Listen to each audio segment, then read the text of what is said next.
Today, we're taking a look at this titanium cook set that I made into a survival kit. This is a titanium lunchbox from Silver Ant. Since it's titanium, it's not very cheap, but you don't need to use a titanium one. This is just a container. You can use the $10 Walmart lunchbox. This is the same thing as a bento box. Doesn't have a handle like this one does, but this will serve the same purpose as this. It's just a container. So item number one, the container. Also stick around to the end because I'm drawing the two winners for the Advent Calendar survival kits because they went unclaimed and I got to get them out to you. It has a handle to go on and off the fire. I'm not going to put it on there because it's full of stuff right now. And then the lid can be used as a little frying pan or another little vessel. This could be a cup for your water. But if you look inside of here, it is jam-packed full of some good stuff. So let's take a look at it. Off the bat, we have the bug net from the Ozark Trail survival kit. Now, some people may have thought that I was making a joke out of this, but this is actually very needed in a survival situation. Bugs can be freaking horrible, and getting them out of your face and out of your ears at nighttime can make all the difference in the world. Item number two, bug net. Also right here on top is a whole bunch of nails. Hi, chicken. Oof. Remy, easy on the chicken. Come here, boy. There you go. Come on. There you are. I had some extra space, and I wanted to fill it up with some nails, because screw it. They could be used for all sorts of stuff. Making shelter. Let's just call it making shelter. Next item. I have about 25 feet of tarred bank line. You can hold a lot of cordage in a small space because it's rather thin, but it's really good for tying stuff up. I added a little magnifying glass. Not only can you see stuff closer up, you can start a fire with this. So this is one way of starting fire inside of this kit. Save that for a little later. The next part of this is all fishing kit. So I'm going to get all the fishing kit out and then I'll come right back to you. I have two spools of line. This one's 100 yards at 10 pound. And I have no idea what this one is. It came out of another survival kit. Chicken poop on my hand. It came out of another survival kit. So I don't know what it is. This is full of a bunch of different colored curly tail grubs with jig heads on them. So there's a bunch of hooks in here as well as lures. Now this is a little box of hooks that I've folded as much as I could. With a lot of different size hooks. You can catch big fish with small hooks, but you can't catch small fish with big hooks. So I have a large variety of fish hooks in here. From really big, where are you going, chicken? To really small. Look at this chicken soaking up all the heat from the pellet stove. Oh, silly chicken. Just laying it down right in front of it. If you only knew that would cook you. If you only knew. And there's a whole bunch in here. I'd say there's probably 30 in here. And this fire is getting really freaking hot. I also added 7 of these barrel weights. A couple different sizes. Because sinkers can get your bait down to the bottom. I also have a little baggie with a couple barrel swivels and one more hook. Last resort. It sounds like my coffee's ready. Oh yeah, that's hot. This is a titanium teapot from Silver Ant too. I really like that teapot. If you guys know me, if you guys have been here for a while, you know I like teapots. That's my first titanium teapot. It's pretty sweet. I also have this titanium Silver Ant shovel spoon for coffee. I love these spoons too. All right, next item that every survival kit should have is a flashlight. This is a dual-purpose spotlight lantern. It has 3 different modes for the spotlight: low, medium, and turbo. If you press and hold the trigger for 2 seconds, it turns on turbo mode. The spotlight output on turbo mode is 5,000 lumens. It is bright as heck, guys. It is wicked bright. With the spotlight, it has a range of 1,400 feet, as well as a battery life of up to 21 hours on the spotlight and 120 on the lantern mode. I'm assuming that 120 is on red lantern. It also has a really cool charging feature. When you unscrew the back here, the cord plugs in here. Then it starts illuminating. The battery life goes from one side to the next as it's charging, and it's pretty darn cool. Along with that, it has an easy find light bar in the handle, which consumes about no power and will last for 100,000 hours. The LED strip on both sides will stay lit up for 100,000 hours.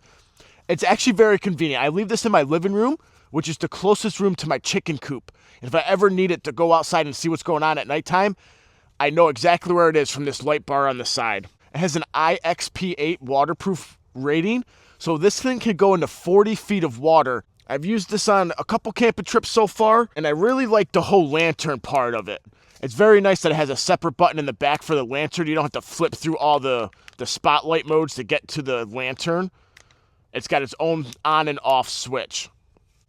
This is a pretty cool spotlight. If you guys are interested, I'll leave a link to this down in the description below. Forto is the sponsor of this video. Thanks a lot, Forto, for sponsoring this video. Go check them out, guys. All right, now let's get into this item that I've never seen in a survival kit before. I think this is pretty cool and pretty genius for long-term survival. You're not going to need this if you're just trying to get home from your car or you're stuck in the woods. But for long-term survival, being in a kit, I think this is a great idea and a great addition to any long-term survival kit. Cheers. Oh, the first sip of coffee is always the best. This chicken behind me is going crazy. What are you doing, Shimmer? What are you doing? What are you doing, Shimmer? What are you doing, Shim Shim? What are you doing? What are you doing, Shimmer? What are you doing, Shim Shim? All right, survival item. 6 little dice. One of my favorite games while I'm camping is Farkle, which requires 6 dice. But with 6 dice, you can play any dice game. Being entertained is a great way to keep your mind off of having to survive. You're out all day doing stuff at your camp, your survival camp. It's kind of nice to come home and be able to throw the dice around. This is something I haven't seen in a survival kit before, and I thought it was pretty cool and a cool ad. Let me know what you guys think about that. I thought it was kind of cool. They weigh next to nothing. They're small dice, and they took up minimum amounts of room inside of this kit. I got a little lighter. This is one form of combustion that I have in the survival kit.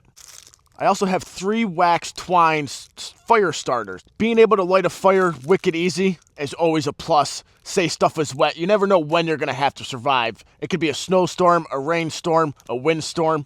Fire starters inside of a kit are a good idea. I put 2 of these wire saws in here because 1 is good, but 2 is better. If you plan on using these, definitely make a bow saw out of a bent stick and using this as the blade. Bending them at a sharp angle, like sawing like this, can really put wear and tear on this wire and snap it pretty darn easily. So making a bow saw is best for these. Put 2 candles in here. These are thick birthday candles. Prolonged fire starting. The wax will actually help start fires, and then you have a flame. You can also use it to light up your camp at nighttime if that's something you need or want. Shimmer's eating wood pellets off the floor. A whistle. Nice and light, but nice and loud. I'm going to turn the sound down to 5%. It's a loud whistle, and worth taking up room in your survival kit. Here's the cutting tool. This is a Holtzman Survival Gorilla Knife. It was one of my first neck knives I got, but it has a diamond sharpener on the side, so you have a way to sharpen your cutting tool.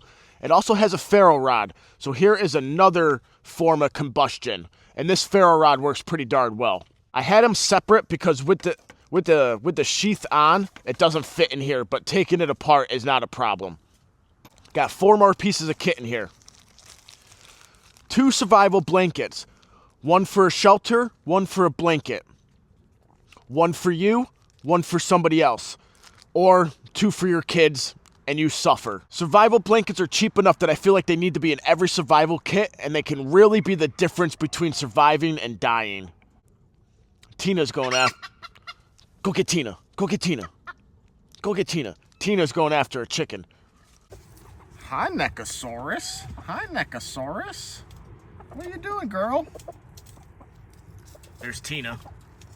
Tina, you fat lard, come eat your dinner. They're cheap enough that they need to be in every survival kit because it can really, this is shelter, warmth, reflectance, signaling. Just put this in every survival kit. I added 2 because 2's better than 1. At the bottom, I have 2 quart size freezer bags, water container, pea container. I don't know why Bear Grylls just came out in this video, but I suppose pea and water, or all your survival gear inside of this after you get to where you're going so that you can use your container to boil water, to cook food, to do whatever you need your container to do. And that's everything that I fit inside of this little lunchbox. I bet you'd fit more in the Walmart lunchbox, but I really wanted to make one out of this one because I think this titanium lunchbox from Silver Ant is freaking awesome. I love titanium stuff. The look of it is just really cool. It will last forever. It's non-corrosive. It's light as heck. It's a good material for any survival kit. Let me know what you guys think of this survival kit. Let me know what you take out of here. And let me know what you'd add to it. Every survival kit is different. Every opinion's different. So please leave your opinions down below in the comments. I read every single one of my comments. And go check out Forto for this spotlight. I'll leave a link down in the description for this. I am still testing the Hori 5 Max. I'm not liking the way it burns on low. All my findings will be in the review video. Here, come on. Thanks for joining us on the Survival Kit Adventure. Oh, here's Remy Dog too.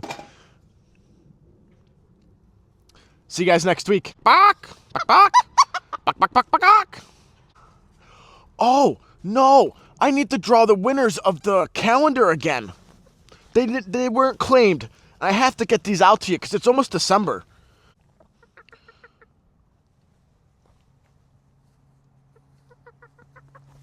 Oh, all right, Sugar's gone.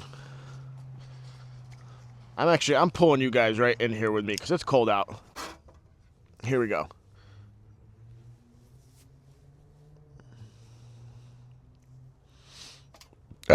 Excuse me. Sorry, coffee break. First winner. Corey Guns. Corey Guns. He's one of my best friends. Corey, you won. This is not rigged. Oh no, John. John Bergen. John, you won too. Wait, did you say? Oh, you did say Merry Christmas. Okay, John. John and Corey. He's a longtime channel follower. You won, John. I will ship this right out to you. I'll get your shipping information because I know how to contact you and you watch every video. And I know Corey's stuff, so I'm not even going to tell him. If he sees this video, he sees this video. If not, he'll get a survival kit in the mail. Awesome. All right, John. John, you're the second winner.